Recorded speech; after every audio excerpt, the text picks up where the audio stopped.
In this video, we'll prove the correctness of our greedy algorithm for clustering. We'll show that it maximizes the spacing over all possible k clusterings. You might have hoped that we could deduce the correctness of this greedy algorithm for clustering immediately from our correctness proofs for various greedy minimum spanning tree algorithms. Unfortunately, that doesn't seem to be the case. In the minimum cost spanning tree problem, we were focusing on minimizing the sum of the edge costs. Here we're looking at a different objective, maximizing the spacing. So we do need to do a proof from scratch. That said, the arguments we'll use should look familiar to you, not just from the sort of exchange type arguments when we prove the cut property, but also it might remind you even more, going back further, to our greedy algorithms for scheduling. So let's now set up the notation for the proof. As usual, we're going to look at the output of our algorithm. It achieves some objective function values, some spacing. We're going to look at an arbitrary competitor, some other proposed scheduling, and we're going to show that we're at least as good. Our spacing is at least as large. So specifically, we'll denote the clusters in the output of our algorithm by C1 up to CK. Our clustering has some spacing, some distance between the nearest closest pair of separated points. Call it capital S. We're going to denote our competitor, some alternative K clustering, by C hat 1 up to C hat K. What is it that we're trying to show? We want to show that this arbitrary other clustering has spacing no larger than ours. If we can show that, then because this clustering was arbitrary, it means the greedy clustering has spacing as large as any other, so it's maximizing the spacing. And that's what we want to prove. Put differently, we want to exhibit a pair of points separated by this clustering C1 hat up to C hat K, such that the distance between those separated points is S or smaller. So let me just quickly dispose of a trivial case. If the C hats are the same as the C's, possibly up to a renaming, then of course exactly the same pairs of points are separated in each of the clusterings, so the spacing is exactly the same. So that's not a case we have to worry about. The interesting case then is when the C hats differ fundamentally from the C's, when they're not merely a permutation of the clusters in the greedy clustering. And the maneuver we're going to do here is similar in spirit to what we did in our scheduling correctness proof. Way back in our scheduling correctness proof, we argued that any schedule that differs from the greedy one suffers from, in some sense, a local flaw. We identified an adjacent pair of jobs that was in some sense out of order with respect to the greedy ordering. The analog here is we're going to argue that for any clustering which is not merely a permutation of the greedy clustering, there has to be a pair of points which is classified differently in the C hats relative to the C's. By differently, I mean they're clustered together in the greedy clustering. These points P and Q belong to the same cluster C sub I.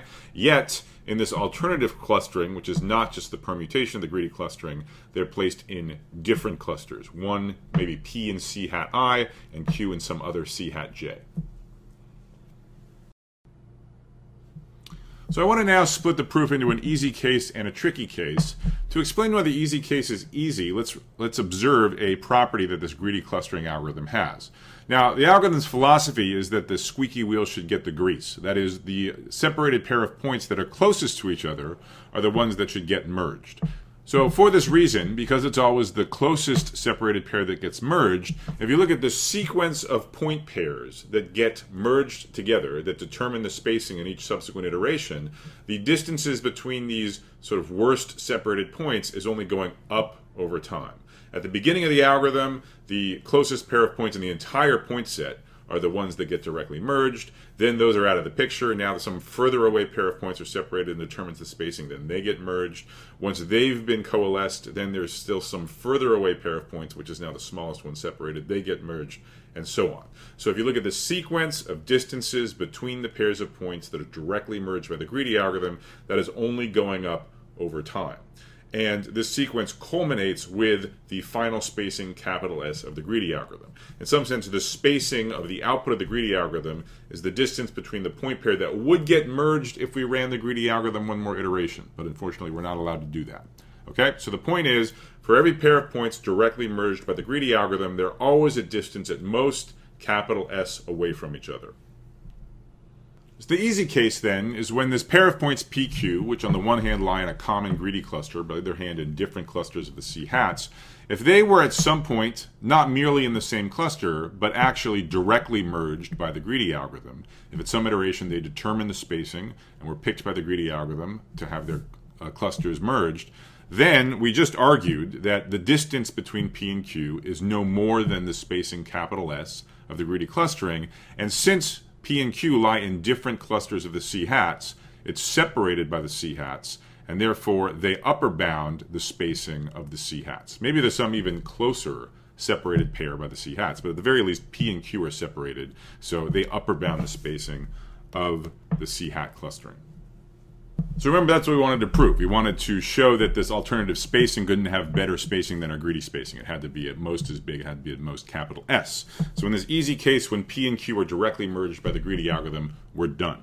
So the tricky case is when P and Q are only indirectly merged. And you may be wondering at the moment, what does that mean? How do two people wind up in the same cluster if they weren't at some point directly merged? So let's draw a picture and see how that can happen. So the issue is that 2 points P and Q might wind up in a common greedy cluster, not because the greedy algorithm ever explicitly considered that point pair, but rather because of a path or a cascade of direct mergers of other point pairs. Imagine, for example, that at some iteration of the greedy algorithm, the point P was considered explicitly along with the point A1, where here A1 is meant to be different than Q. So that's a direct merger, and P and A1 wind up in the same cluster. Their clusters are merged. Maybe the same thing happens with a point Q and some point A sub L, which is different than P. Similarly, maybe at some other time, some totally unrelated pair of points A2 and A3 are directly merged. And then at some point, A1 and A2 are considered by the greedy algorithm because they're the closest pair of separated points, and they get merged, and so on. So the edges in this picture are meant to indicate direct mergers, pairs of points that are explicitly fused because they determine the spacing at some point of the greedy iteration. But at the end of the day, the greedy clustering is going to have the results of all of these mergings.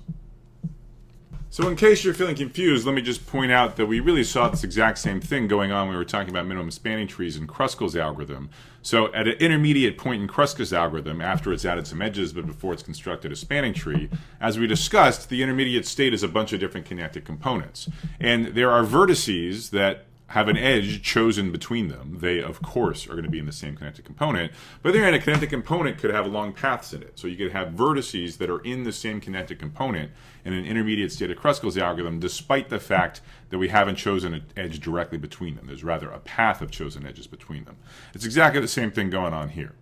Now, what we have going for us is that if a pair of points, as discussed, was directly merged, we know they're close. The distance between them is at most the spacing capital S. We really don't know anything, frankly, about the distance between pairs of vertices that were not directly merged. They just sort of accidentally wound up in a common cluster. But this turns out to be good enough. This is actually sufficient to argue that this competitor clustering with the C hats has spacing no more than S, no better than ours. Let's see why. So given that P and Q are in a common greedy cluster, it must be that there was a path of direct mergers that forced them to be in the same cluster. So let's let the intermediate points involved in that path denoted A1 up to AL. So here's the part of the proof where we basically reduce the tricky case to the easy case. So we've got this pair of points PQ. Now remember, not only are they in a common greedy cluster, but they're in different clusters in our competitor, in the C hats. So the point P is in some cluster, call it C hat I, and Q is in something else. In particular, it's not in C hat I. Now imagine you go on a hike. You start at the point P, and you hike along this path. You traverse these direct mergers toward Q. Now, you're starting inside C hat I, and you end up outside. So on some point on your hike, you will traverse the boundary. You will, for the first time, escape from C hat I and wind up in some other cluster. So that has to happen, and let's call AI and AI plus 1 the consecutive pair of points at which you go from inside this cluster to outside this cluster. And now we're back in the easy case. Now we're dealing with a separated pair that were directly merged by the greedy algorithm. Remember that we set up this path to be a path of direct mergers. So in particular, AJ and AJ plus 1 were direct mergers. Therefore, their distance is at most S. And again, by virtue of being direct merges, the distance is at most the spacing of the greedy clustering, and yet as a separated point by the C hats, it's also an upper bound on the spacing of the C hats. This means the spacing S of our greedy clustering is as good as the competitor. Since the competitor was arbitrary, we're optimal. That completes the proof.